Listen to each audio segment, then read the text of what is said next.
Hey friends!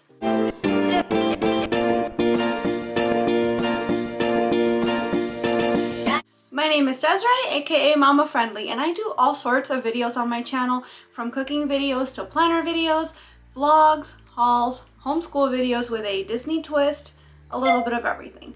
So if any of that sounds like fun to you, I hope that you'll subscribe and join me on my YouTube adventure. Today's video is a collab hosted by Tiffany of Small Town 6 and Jessica of Jessica My Rose. I'm going to have both of their channels linked down below in the description box, along with a link to the playlist that pertains to this collab, so you could see what all my friends did this month as well. The theme of this collab is grocery haul, but if you've been watching my last couple of grocery hauls, I'll post a link up here to one, and throughout the video I'll be posting a link to the other. You might know that I am doing a series on cycle syncing. Cycle syncing is the practice of changing your diet, your nutrition, your exercise, and your lifestyle habits to best support your body during whatever phase of the menstrual cycle you happen to be in. This is of course intended for people that have uteruses and that menstruate, but even if that does not pertain to you, you probably know and love someone that falls under that category, and so this information could be helpful for everyone.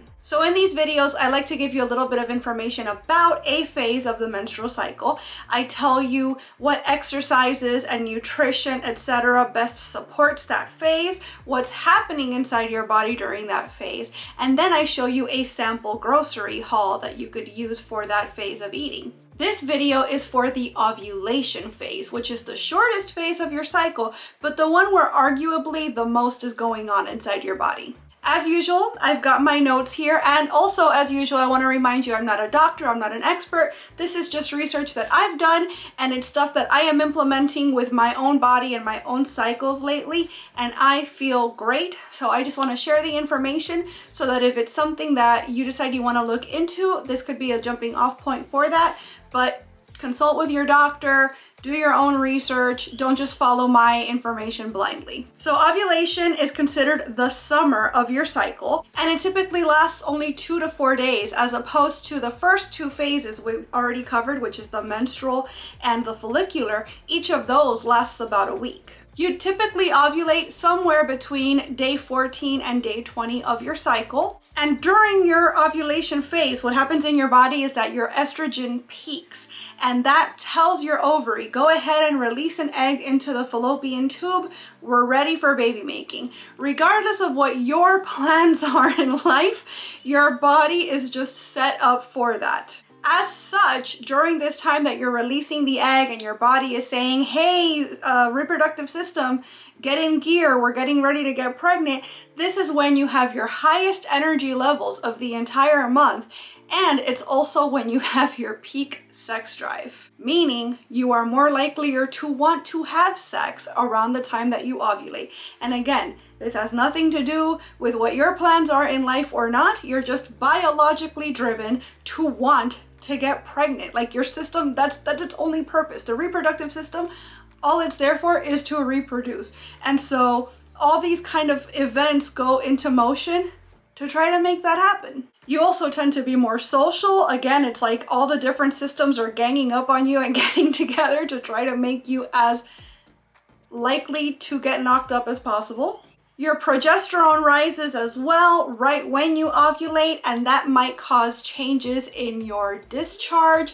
If you're trying to conceive, this is about the time that you'd be looking for egg white cervical mucus, which literally is discharge that looks like egg whites. It's clear and stretchy, and that is your indication, if you're trying to conceive, to hurry up and have sex right then, because it's time. This is the likeliest time that you're going to get pregnant in the entire month. Because your energy drive is so high, this is a great time to be doing strength training, cardio, or even high intensity interval training. And your system is really craving B vitamins, which you can easily get from protein, vitamin C, high fiber, and magnesium. If you're doing seed cycling, which is something I've covered in the last two videos, this is where phase 2 would begin. So in the first phase, we were having pumpkin seeds and flax, but now in the second phase, we're going to be focusing on sesame seeds and sunflower seeds. The reason why phase 2 of seed cycling focuses on sunflower and on sesame is because both of them help boost progesterone,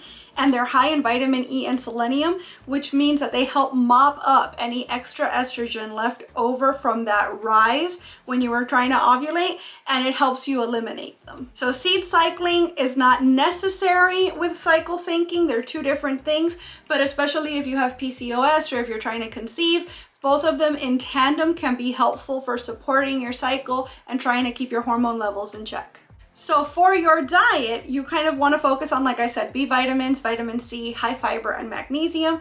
So the list I have here is stuff like bell peppers, spinach, tomatoes, almonds and pistachios, dark chocolate. Dark chocolate is good probably all cycle long. It's great for a sweet tooth, and it's a great source of magnesium.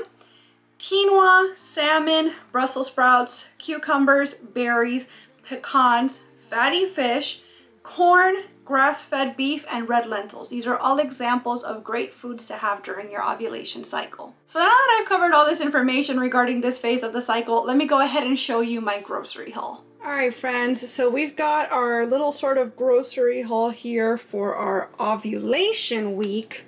I'm saying week just as a matter of ease because it's actually just like a handful of days. But for ovulation, it is suggested that you eat spinach. So I got this frozen kind. I made sure to get the kind that's no sauce because I'm not a fan of fresh spinach. That sort of gritty feeling it leaves in your mouth. No thanks, not for me. So I figured this is an easy way to mix it into like pastas or even like a chicken dish or something. Spinach wilts down to nothing anyways, so this is plenty of spinach, I think. They were actually 2 for 1 at the grocery store, so yes, this is actually just spinach and I think a little bit of salt. Yeah, salt, water, and baking soda. I guess the baking soda acts as a preservative here. So we got spinach. We also want us to have cruciferous veggies this week, and this big old bag of broccoli that we've been going at all month is still kicking. So we've got the broccoli there for that tick. We also have some dark chocolate, and these are actually really good. I already opened the bag so I could try some because I'd never had this brand before, and these are gluten-free, they're vegan, so I know that there's no milk in them, and they're just a little treat to have around. But dark chocolate, of course, is great because magnesium is a relaxant, and it's something that most people are missing from their diets. So dark chocolate, if you're looking for a brand that I can recommend, not spawn or anything, but I have just tasted these and they're pretty good. Grocery list says that I should have gotten oily fish, but I'm gonna be honest, I'm kind of salmoned out and I don't know what other oily fish is good that's also not like high in mercury, so I just skipped that this week. But you could of course get whatever oily fish is easily accessible to you. We also have nuts on the list, just nuts in general. I've got some pecans in the pantry left over from Thanksgiving, so I'm gonna go at those. If you're doing seed cycling, this would be the beginning of phase 2, and in phase 2 you're meant to have sunflower seeds and sesame seeds. So I did get some sunflower seeds right here. They're already out of their shell, so you can just grab them and snack, which is just how I like it. You could also get sunflower seed butter, and I actually have a really tasty cookie recipe that you can make with sunflower seed butter. So I'll post that up here in the corner in case you'd like to see it for yourself. As far as sesame seeds, I'm not a huge fan. It's so funny because I feel like that's something that's very polarizing one way or the other. My husband, for example, loves anything with sesame seeds, and I can't get my head around it. But I got this Kickin' Queso cashew-based dip, and it tastes just like queso. It's got just the right amount of kick, and this actually has tahini. I'm trying to find it. There you go. Sesame seeds. It has tahini as one of the main ingredients. So this way I can get the benefits of eating sesame seeds without having to actually taste or feel the seeds in my mouth. So, so is that cheating? I don't think so. Or getting all the benefits without any of the gross icky stuff? That's a win as far as I'm concerned. Next on the list is berries, and my grocery store happened to have these buy one get one, so I bought one and got another. And actually, these are the prettiest raspberries I've seen in a while, so whoever did my shopping did a really good job for me this week.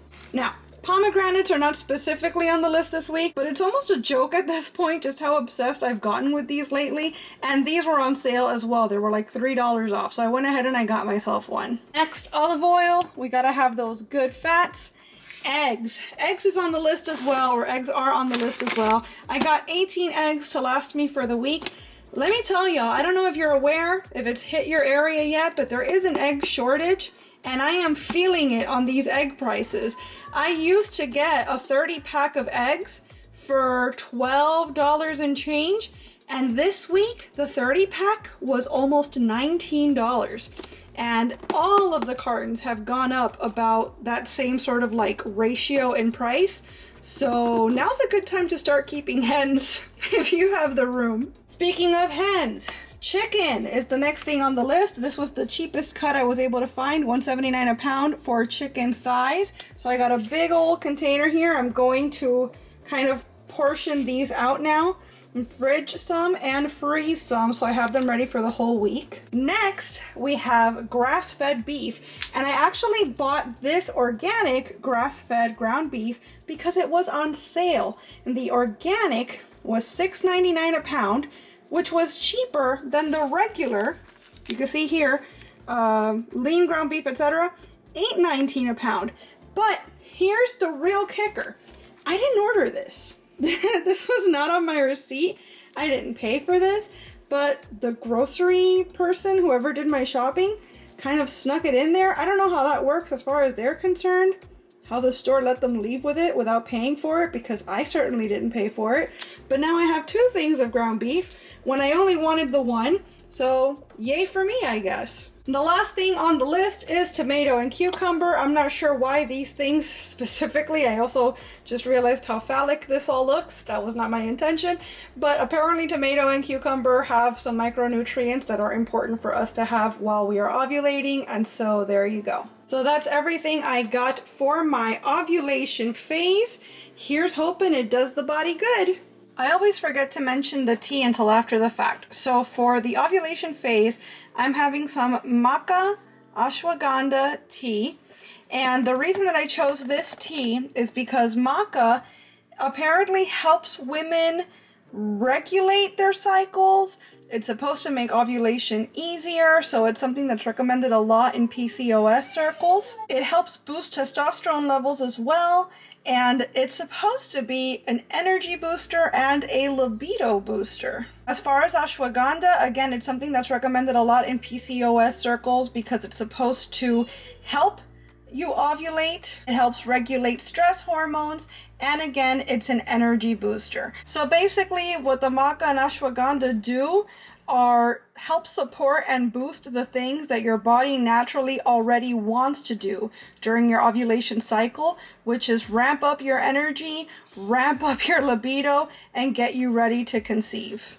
Alright friends, that'll do it for our ovulation grocery haul. I hope I was able to share lots of good information with you, give you lots of ideas to get you started on cycle syncing. I'm hoping to come into the new year with some recipes for each phase of the cycle. And in just a couple days, I'm going to be posting the last grocery haul for the cycle syncing series, which is covering the luteal phase. The luteal phase, if you're trying to conceive, is what's known as the 2-week wait. That'll be the last video for my intro to cycle syncing series. So I hope to see you back here. Before you go, I want to remind you to check out the playlist in the description box so you can see what all of my friends did for their grocery hauls this month.